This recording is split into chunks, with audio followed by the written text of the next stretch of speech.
Bienvenue sur le C2 Podcast, le podcast du C2RP Cariforef des Hauts-de-France. Nous vous proposons aujourd'hui une émission spéciale consacrée au plan d'investissement régional dans les compétences en Hauts-de-France, le PACTE. Nous avons le plaisir d'accueillir et de vous faire découvrir un acteur ou un porteur de projet du PACTE pour nous présenter un dispositif ou une action engagée. Avec le témoignage de notre invité, nous saurons tout quant au contexte, au choix du format, aux partenaires associés, aux ambitions, aux réussites, mais aussi aux difficultés rencontrées à cette occasion.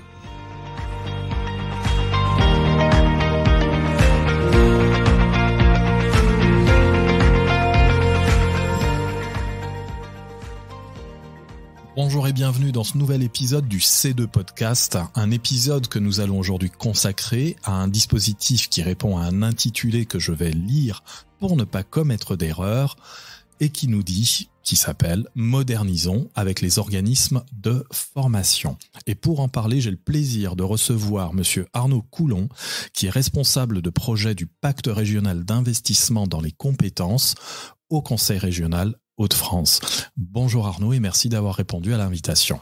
Bonjour Nicolas, bonjour à tous et merci de m'accueillir. Et on va rentrer directement dans le vif du sujet puisque j'ai réussi à donner l'intitulé sans faire erreur, modernisons avec les organismes de formation. En quoi consiste ce dispositif de projet dont le nom est quand même suscite un petit peu de curiosité de ma part puisque moderniser veut probablement dire un petit peu digitalisé, mais on va essayer d'y voir un peu plus clair. Alors c'est d'abord une action ou une volonté politique, ce projet.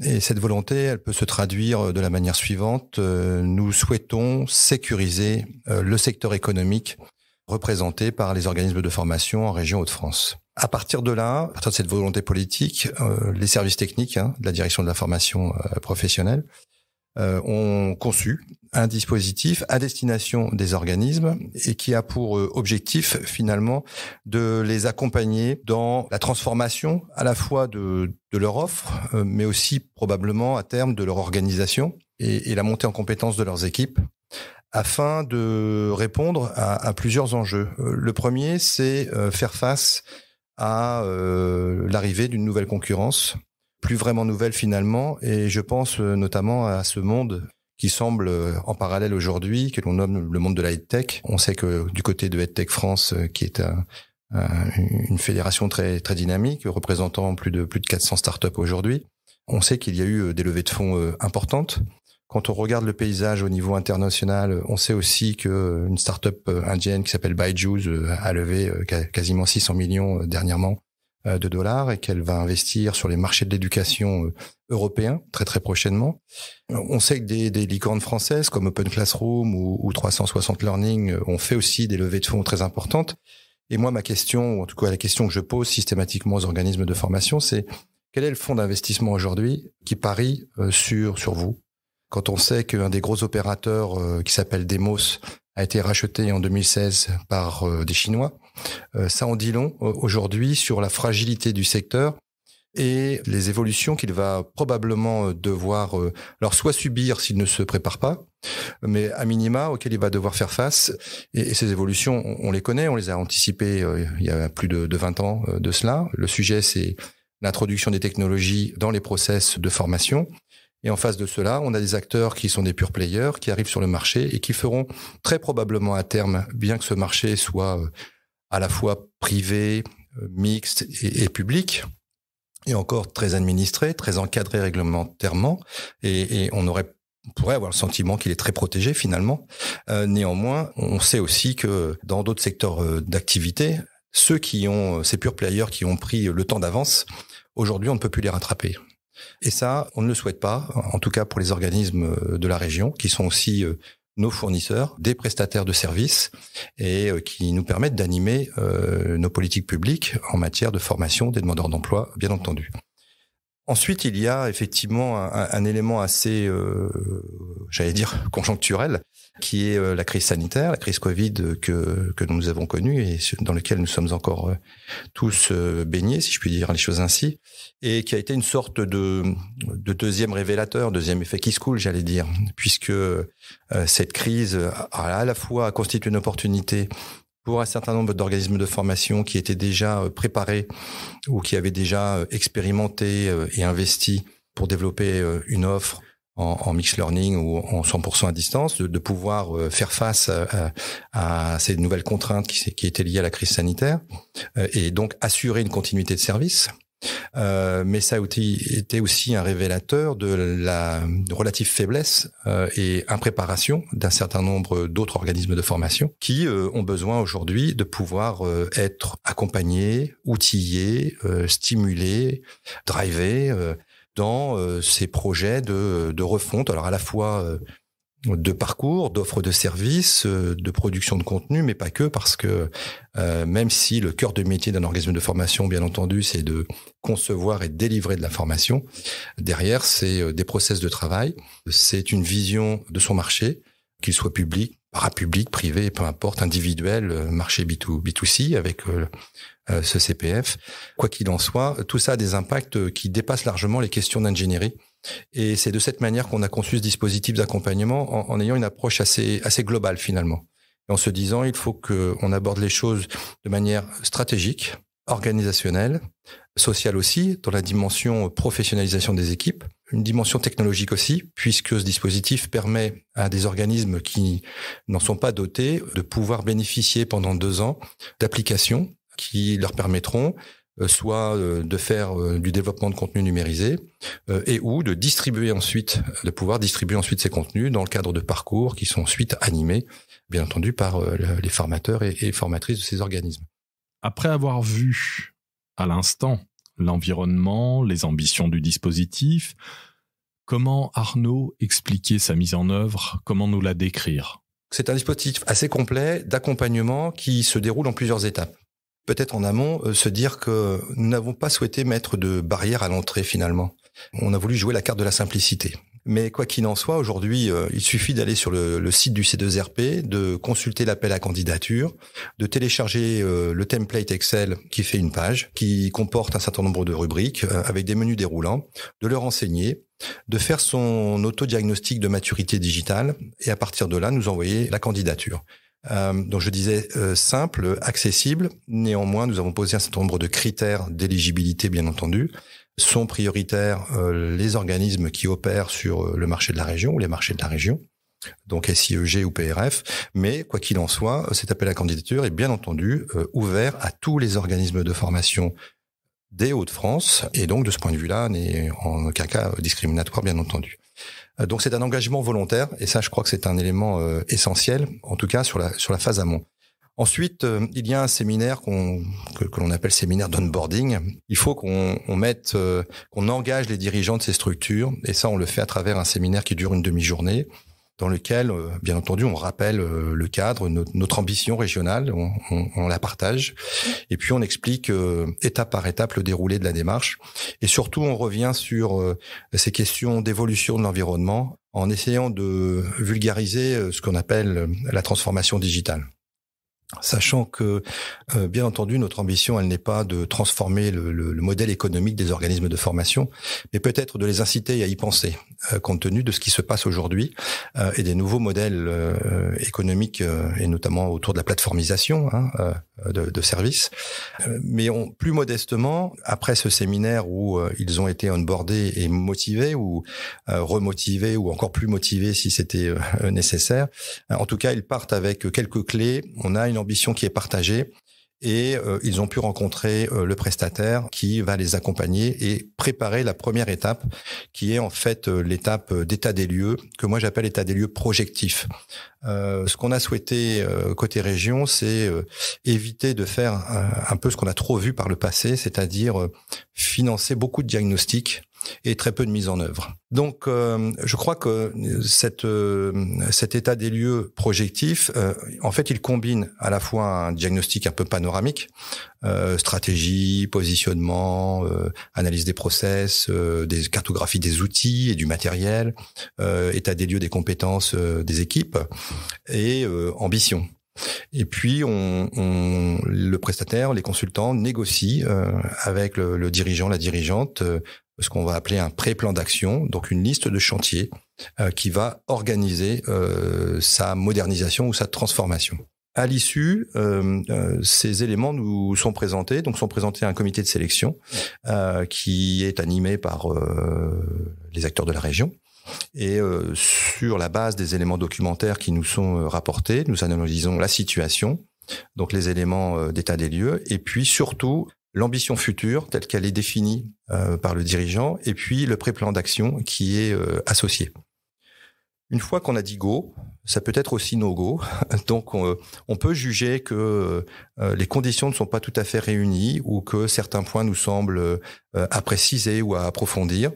Jusqu'à présent, en tout cas, sur la première vague d'organismes qui a été lancée, en l'occurrence 37, mais dont 35 effectifs, puisque 2 autres sont aujourd'hui décalés et reportés en vague 2 et en vague 3. En tout cas, ce que l'on constate, c'est que nous n'avons pas prononcé pour le moment de stop aux interventions, et que s'il y a de la régulation à faire, elle s'opère aujourd'hui de manière tripartite entre le prestataire, nous-mêmes et l'organisme de formation, et les choses se passent de manière très très fluide. C'est extrêmement clair. Merci Arnaud. Peut-on désormais s'intéresser à un premier état des lieux, au premier retour consécutif à toutes ces initiatives et que l'on peut partager avec les personnes qui vont nous écouter? Les premiers retours que l'on a sur ces états des lieux sont très intéressants, très très intéressants sur la situation réelle des organismes, sur l'intégration, le niveau d'intégration des technologies dans leurs process, sur les usages qu'ils font des outils qu'ils ont pu soit acheter, soit louer, soit acheter sur étagère en termes de contenu, soit qu'ils ont pu bénéficier d'une aide État ou région pour pouvoir s'équiper. Mais l'état des usages est aussi très intéressant de ce point de vue-là. Et puis tout le questionnement autour des apprenants et de la manière dont demain ils pourraient hybrider leur parcours et en quoi ça vient finalement re-questionner à la fois leur relation avec les apprenants bien entendu, mais aussi l'ingénierie des parcours, leur capacité à produire des contenus, à individualiser, mais aussi à repenser pour certains d'entre eux leur positionnement et donc plus largement leur stratégie en tant qu'organisme de formation. Je pense qu'il y a plus qu'une prise de conscience aujourd'hui, une vraie une réalité là qui n'apparaissait pas vraiment, qu'ils n'arrivaient pas à toucher du doigt, et je pense que là on y est quoi. C'est-à-dire qu'ils comprennent bien que c'est le moment de se mettre en mouvement et d'y aller. Et je pense qu'ils mesurent actuellement avec ces accompagnements l'effort qu'il va falloir faire dans le temps. Et ça, c'est le travail autour de ces pré-plans d'action qui est intéressant, puisqu'il les met en tension, il les met déjà en projection avec une estimation de jours à consacrer. Et ça, c'est pour nous des éléments fort intéressants. Il y aura à l'issue de tout ça, bien sûr, une capitalisation, une analyse transversale qu'on va réaliser pour réalimenter éventuellement d'autres actions ou réalimenter peut-être une partie de nos orientations stratégiques en matière de politique publique, en matière de formation. Et une fois que l'accompagnement est terminé, que se passe-t-il? C'est-à-dire, quels sont les liens qui peuvent persister avec les organismes qui ont été accompagnés? Nous souhaitons avoir des organismes de formation qui puissent témoigner de la réalité de cette transformation, de cette modernisation et montrer que c'est possible. Voilà, de se réorganiser, de se réformer, de définir une nouvelle promesse client ou usager, de revoir son ingénierie, son organisation et de faire en sorte qu'on arrive à augmenter la valeur finalement interne et vis-à-vis des usagers. Ça provoque quand même, pour avoir observé un certain nombre d'organismes digitaliser leur offre, pour beaucoup, consécutivement à la crise sanitaire que l'on a vécue, j'ai pu observer, ça n'est peut-être pas systématique, mais j'ai pu observer que ça provoquait des changements, pour ainsi dire, considérables en interne. C'est-à-dire qu'il leur faut recruter des compétences qu'ils n'avaient pas, C'est donc des investissements qui sont relativement considérables. Il faut faire évoluer l'offre, même si la clientèle ne change pas, qui reste la même. Clientèle qui se satisfait de voir arriver quand même des solutions digitales parce que le client final est souvent demandeur aussi d'une partie de digitalisation. Comment est-ce qu'il y a des indicateurs quelque part qui permettraient de faire des réajustements pour l'accompagnement de tous ces organismes qui sont candidats à être pris en charge, à être accompagnés durant ce projet? Est-ce qu'il y a des indicateurs qui permettent de réajuster? Parce que ça peut vite aspirer quelque part un petit peu tout l'organisme dans une spirale où il faut grossir. Et donc, est-ce qu'il y a un petit accompagnement? Est-ce qu'il y a peut-être aussi, c'est un deuxième volet de ma question, est-ce qu'il y a aussi une incitation à se réunir, à créer des consortiums, voire à envisager des rapprochements, parce que en rentrant, en mettant les pieds dans le secteur digital, ils mettent les pieds dans un secteur qui est extrêmement concurrentiel, où, comme vous l'avez dit, on peut, si on mène bien sa barque, obtenir des financements pour le moins considérables dans certaines situations. On a pu entendre quelques noms d'entreprises, il y en a d'autres sur le secteur du digital, Klaxoon, Teach on Mars, Bidis et d'autres encore. Il va s'agir d'être armé pour survivre, non pas pour les 3 à 5 ans à venir, mais peut-être pour un petit peu plus encore. Alors, sur la question des indicateurs qui témoigneraient de la transformation, si j'ai bien compris la question. Oui, de la transformation et de réajuster, justement parce qu'il y a une trajectoire longue, normalement, à suivre. Je crois que ce qu'on demande aujourd'hui, nous, aux consultants qui interviennent et surtout aux organismes qui co-construisent tout ça de concert, c'est que à la fois sur l'état des lieux initial, on puisse disposer justement de ces indicateurs à la fois de fonctionnement, d'organisation. Quand je parlais tout à l'heure de ces cartographies des compétences des équipes, pour nous, ce sont des indicateurs très très intéressants. On s'appuie sur un certain nombre de référentiels pour positionner. On a des graphes radars aujourd'hui qui nous permettent de savoir quel est le portefeuille de compétences des équipes, mais aussi quelle est la représentation que le dirigeant a, lui, du portefeuille de compétences de ses équipes. On a là un sujet parfois un peu étonnant. Mais donc ça fait partie de ce lot d'indicateurs, de choses qui sont tangibles. Ce que je veux dire par là, c'est que il suffit pas de dire je produis de la ressource. La question, c'est de savoir elles sont où, il y en a combien. Quel est le niveau de qualité? A-t-on défini des standards de qualité, des modes de distribution? A-t-on défini les usages associés dans des situations d'apprentissage? Toute cette formalisation, cette exigence dont on sait qu'elle est intrinsèquement liée à l'usage de ces technologies, elle demande un niveau d'exigence en termes d'ingénierie qui est beaucoup plus important, j'allais dire. Et donc derrière, il y a toutes ces questions de transformation des métiers, mais ces indicateurs, soit ils existent et tant mieux, soit il faut les construire rapidement sur l'état des lieux initial pour qu'effectivement ensuite on puisse se dire en fonction de la trajectoire et donc de la liste des chantiers qui constituent cette trajectoire de modernisation et de transformation, avec des niveaux d'ambition qui sont très variables. On a des situations aujourd'hui qui vont de l'organisme qui a déjà beaucoup investi, qui est très équipé, qui a déjà développé des usages et qui a besoin de challenger un petit peu sa situation, ses orientations pour savoir s'il est dans la bonne direction, par exemple. Et là, on vient simplement approfondir, consolider, challenger un peu, avec des organismes qui sont dans une maturité beaucoup plus modeste et qui nécessite qu'on parte de quasiment from scratch, du début. Et là, effectivement, on n'aura pas forcément les mêmes indicateurs d'évolution. Mais je crois que ce qui est important pour nous, c'est effectivement d'arriver à jalonner, donc avec des choses qui soient tout à fait tangibles et des marqueurs de la transformation, des choses qu'on pourra aussi observer. Et puis, au final, je le disais, ne pas oublier que pour nous, la cible, le Graal, c'est nous souhaitons avoir des démonstrateurs. Donc, ils nous montrent concrètement qu'ils ont progressé entre l'état initial et demain, pour pouvoir se dire que tout ça est satisfaisant, sachant que derrière tout ça, on pourrait se dire comment on va reconnaître cet effort. Là, la réflexion est très ouverte.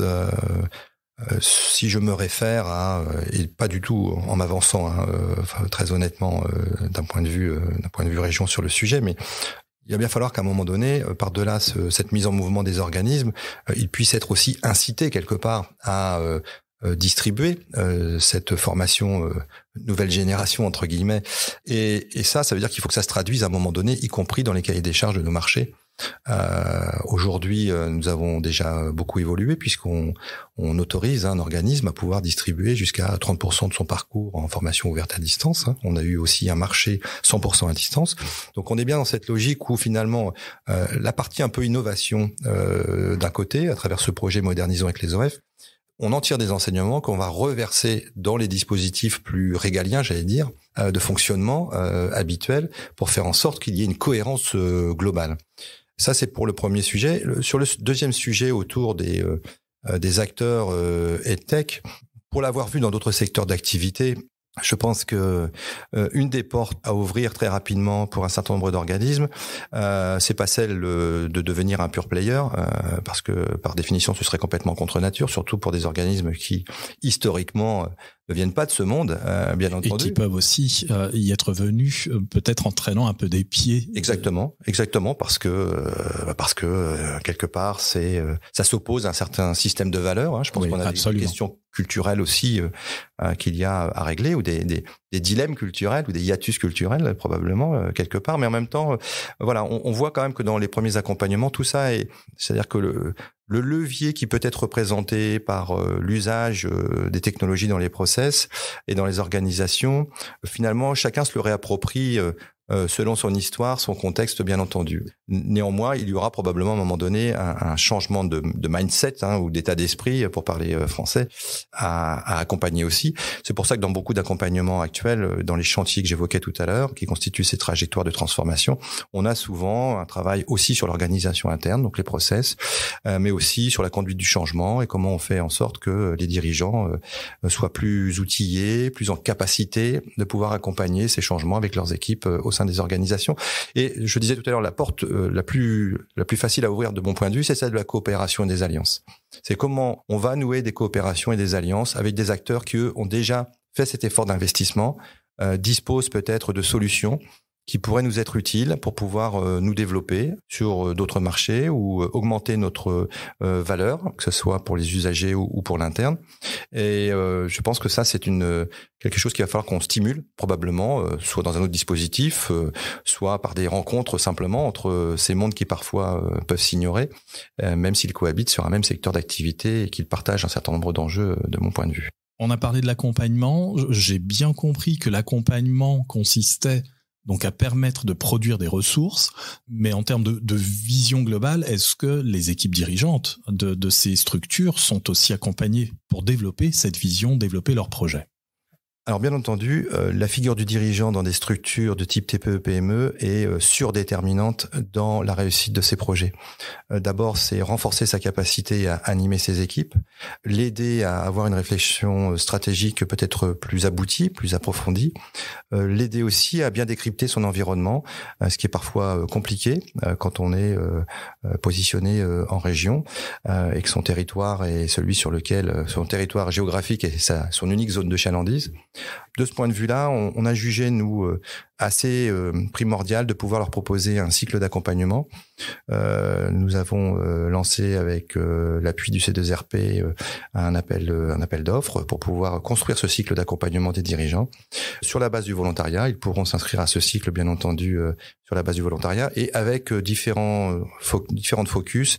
Le premier, c'est sur comment on appréhende la transformation digitale, que ce soit dans son secteur, mais surtout en dehors de son secteur, comprendre quels sont les leviers aujourd'hui pour faire face à tout ça et les modèles qui sont émergents. La deuxième, c'est plutôt sur l'entrepreneuriat, l'effectuation, et c'est comment je fais avec les moyens du bord pour me transformer.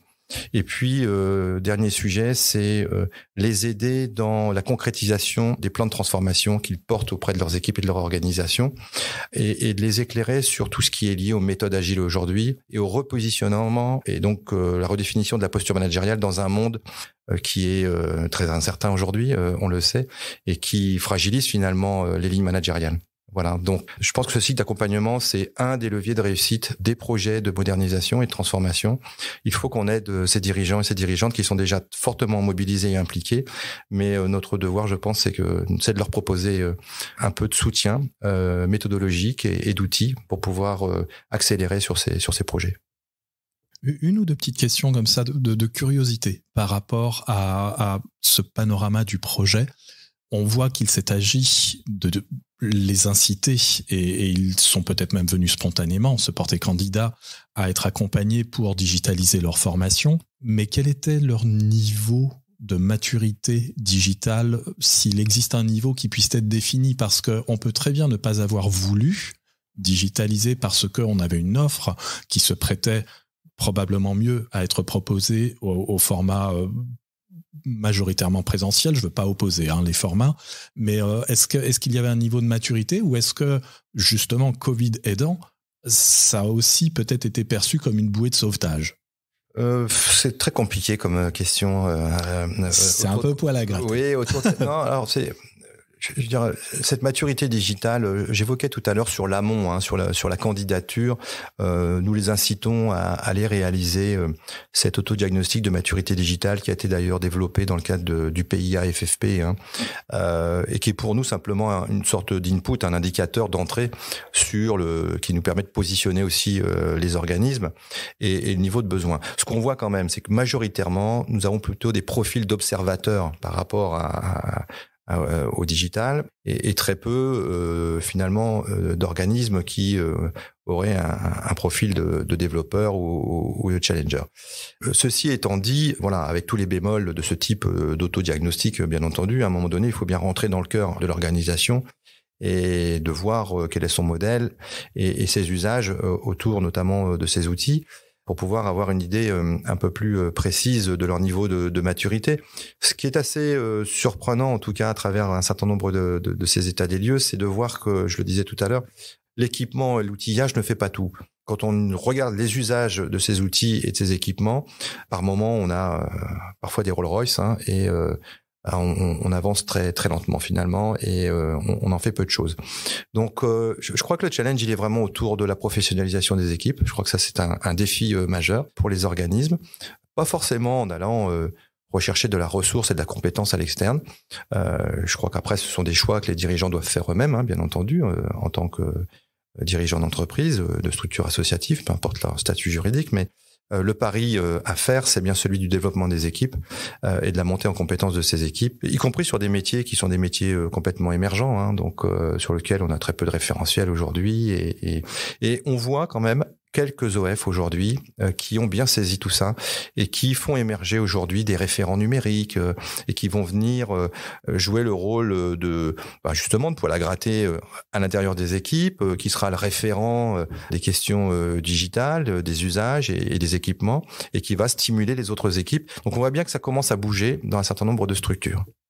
Très bien. On a une bonne description de la nature du dispositif, des candidats, et puis de ce à quoi ils sont invités à réfléchir et quelle direction ils sont invités à prendre. Les candidatures sont encore ouvertes sont-elles encore ouvertes, et si c'est le cas, jusqu'à quand? Alors, les candidatures sont bien entendu encore ouvertes. Nous lançons une deuxième vague avec un séminaire d'onboarding qui aura lieu le 9 novembre à Méholt, chez Industrie Lab.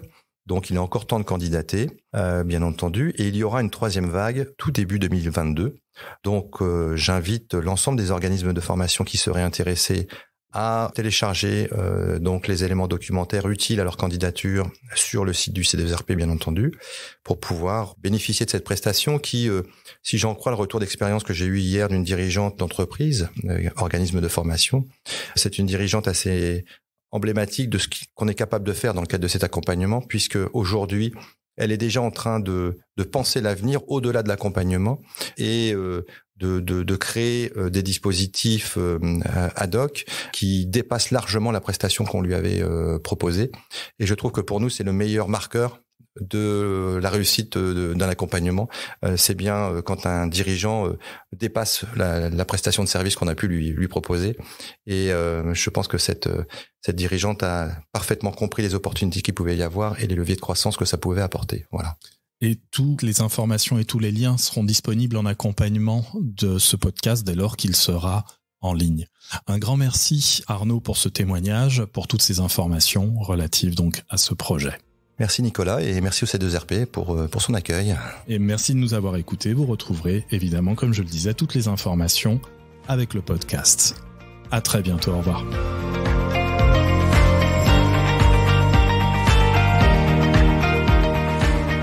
Merci de votre écoute. Si vous avez apprécié cet épisode du C2 Podcast, n'hésitez pas à le partager avec vos collègues ou avec toute personne pour laquelle il sera intéressant et utile. Laissez-nous librement un commentaire, posez-nous vos questions sur le sujet traité par le podcast ou encore faites-nous part de vos idées pour un prochain C2 Podcast. Et pour ne rien manquer de notre programmation, abonnez-vous au C2 Podcast sur vos plateformes préférées, Apple Podcast, Deezer, Spotify. Vous ne manquerez aucun épisode.